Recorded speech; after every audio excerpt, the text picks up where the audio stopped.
Hello there, dear. What brings you in to see me today? Oh, I see. So she sent you.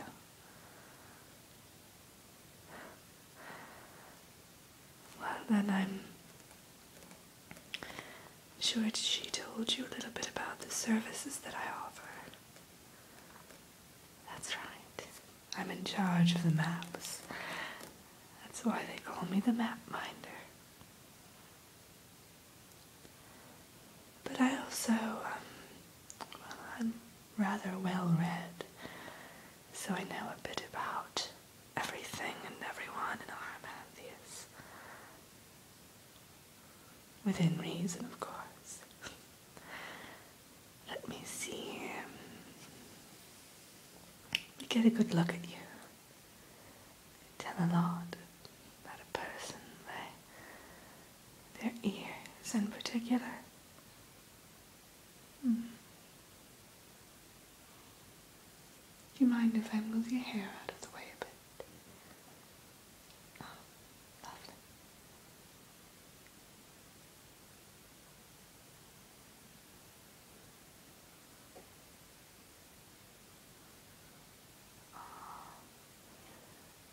Lovely earlobes. Now tell me, what did she say to you while you were enjoying the ritual? Ah, so you are a new word collector, are you? I had an inkling. Now, did she tell you what that entails exactly?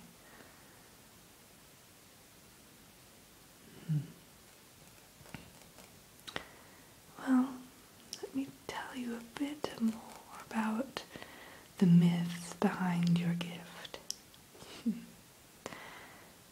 You see, there are some words that we have gathered throughout our lives. We've put those words there. They're tucked away within our minds. Sometimes we forget about them, and sometimes they occasionally pop up. But then there are other words. Words that are not created of our own doing. And these are the words that you have access to, my dear. You see, sometimes, by way of enchantment or magic or potion or curse, whatever the method may be, a word ends up trapped in someone's mind. They have no knowledge that it's there. It will never rear its beautiful or ugly head during their lifetime. And it's nearly impossible to extract for the lay person. But you, well, let's just say it's quite feasible for you to undertake.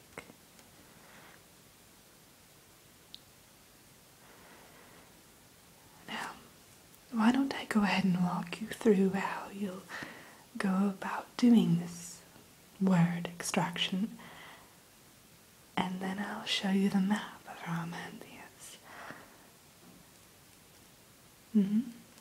All right then.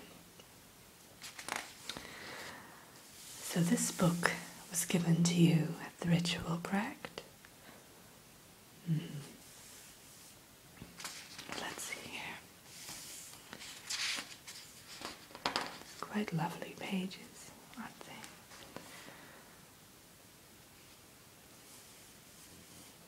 All right. There aren't really any telltale signs that will clue you into the fact that someone is in possession of an enchanted word or two. So you will have to use your intuition. And trust me, you do have an intuition, my dear, particularly since you are the word collector. By birthright, of So as I said, you'll use your intuition. When you meet someone, you may have a bit of an inkling that they are carrying such a word. They might say something that sounds a bit out of sorts, or on a whim. And you'll just know. That's what the legend says, anyway. I had the honor of knowing the previous word collector, a fascinating woman. And we'd sit and talk for quite some time. I'd have her over for tea, you see. She'd tell me about all of her adventures. And she said that on certain rare occasions, she could tell that someone was harboring one of these words because there was a glow in their eyes that was rather unusual, that only she could see. And then she said on one particular instance that she was walking down the road. Now I found this rather intriguing. She was walking down the road. She came across a woman, and there was a sort of buzzing noise being emitted from her ear. She couldn't hear it, of course, but the word collector, she knew right away what that buzzing noise was a signal for. She extracted the word carefully without the woman even knowing it, which is very difficult to do, I assure you. But all you need to gather these words from the individual is to coax it out. You may need to do a bit of whispering.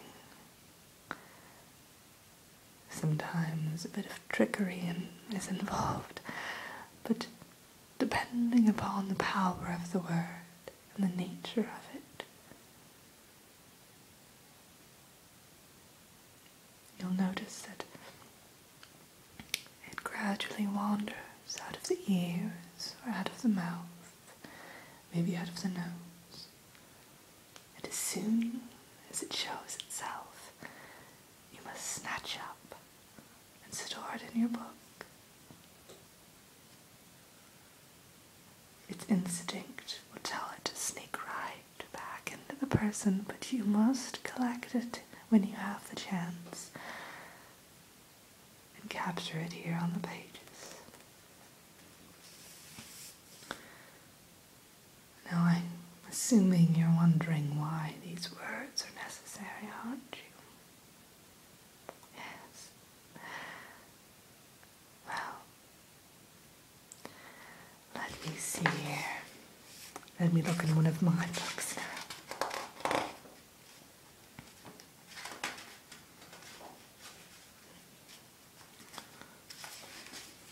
Ah, here it is.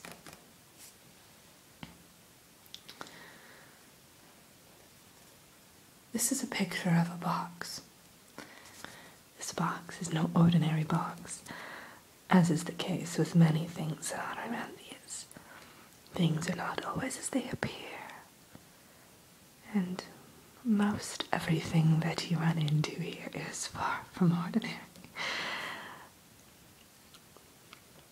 Now the myth has several variations.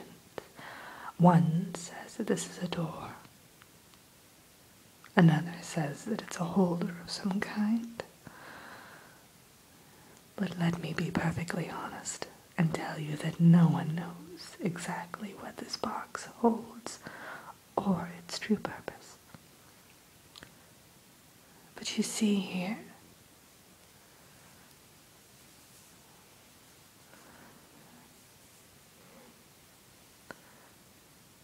yes, each side of the box, there are 6 sides,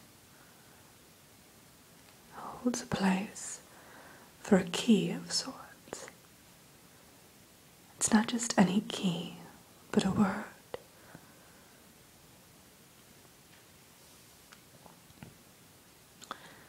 The legend has it that the word collector will be able to gather each of these 6 words within her book and then whisper them onto the box, and at the sound of the word, the feel of her breath will ingrain that word in to the area in which it belongs. And when all 6 words have been gathered and whispered, and the breath has been spilled, the box will finally be unlocked.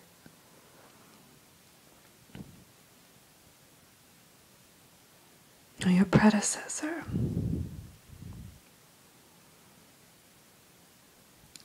she was a lovely woman, as I've said.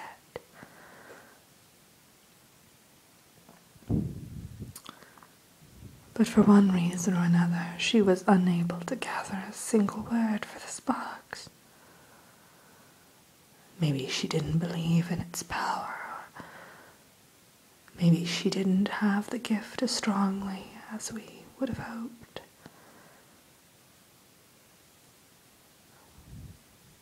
But I don't mean this as a form of flattery when I tell you that I can see in your eyes and in your earlobes, of course, that you have a unique and rare talent for the craft. I can already tell that you'll have a strong ability to gather the words that we need. No one knows for certain who possesses the words that will unlock this box. No one knows who even created the box to begin with.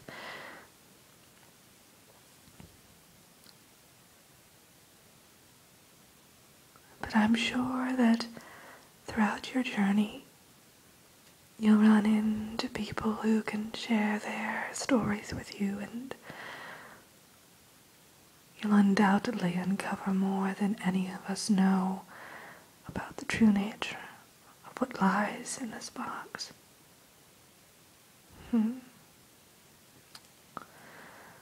I only hope that when you do uncover certain secrets that you'll share them with me so that I can record them in our log here.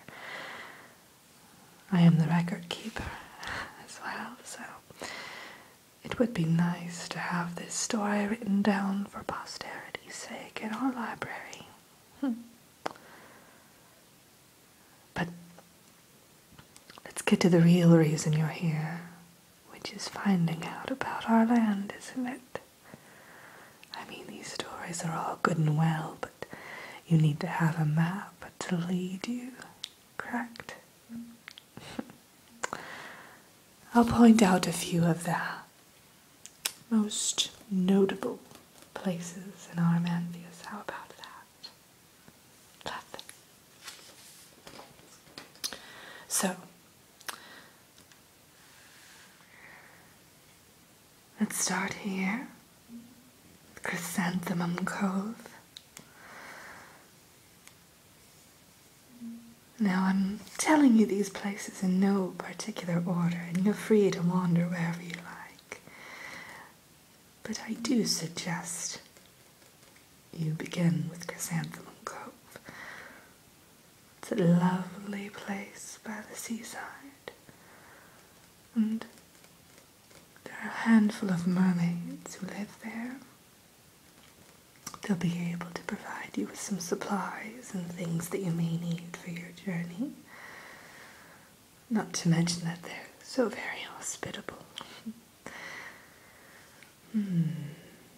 Oh, then there's the Breathless Caverns.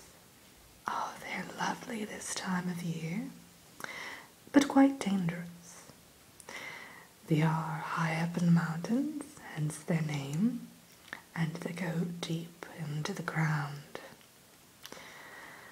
all manner of creatures that live there, some that haven't even been discovered yet, not even by our most adventurous explorers. Oh, then there's the Sea of Seraphim. Now there's a tiny island, or two, I've lost track, amongst the Sea of Seraphim that may be worth a trip. But they are, well, let's put it frankly, in the middle of nowhere, so you will need a bit of a motivation to get there. Maybe if you discover something that draws you there. Who knows? The Garden of Origins.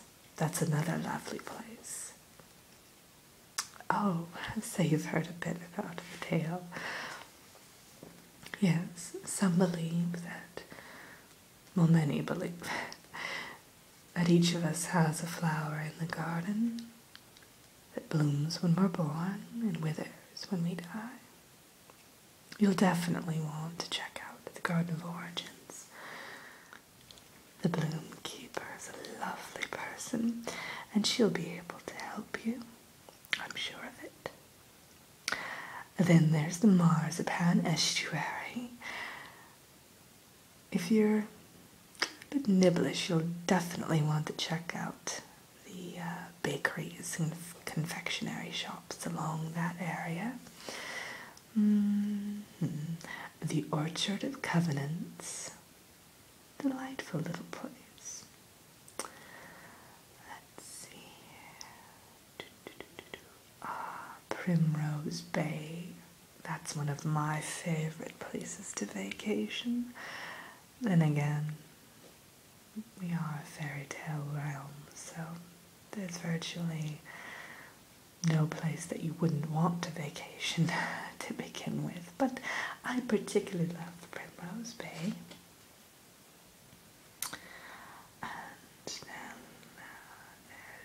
Oh, the Hills of Asunder. Lovely area.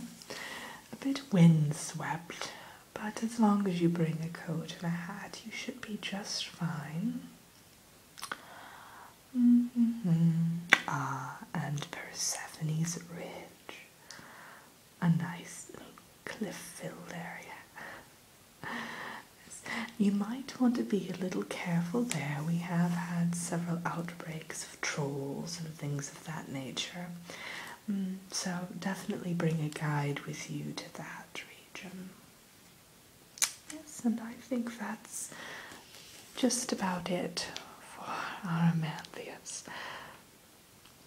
However, I'm going to give you this map, so if you find anywhere along the way that you think needs to be noted for posterity's sake again, please do just fill it in for me, will you? Lovely. Let's see if there's anything else I need to share with you. I think that's about it, dear. So tell me, do you have any questions for me? No? Well, if you do, feel free to come back and visit me. If I can give you just one bit of advice before you leave. If you see anyone on the roads, and you probably will see people along the way, I would be very careful about telling them who you really are.